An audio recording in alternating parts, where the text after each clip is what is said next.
hello guys हामी बुढाबुढी चाहिँ अहिले घुम्न आएको होइन Basantapur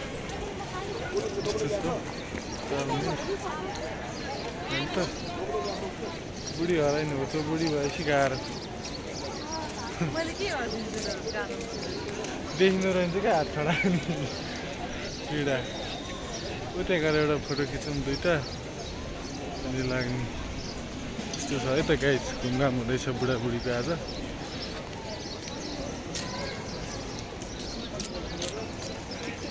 hello guys short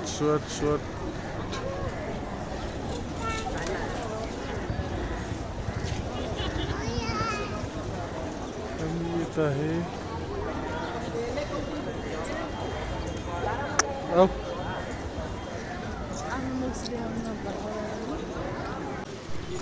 hello guys अहिले चाहिँ हामी असमतिर हो होइन र भिडभाड चाहिँ खासै रहेनछ यस्तो छ यतातिर चाहिँ यहाँ छ कि हेर्नु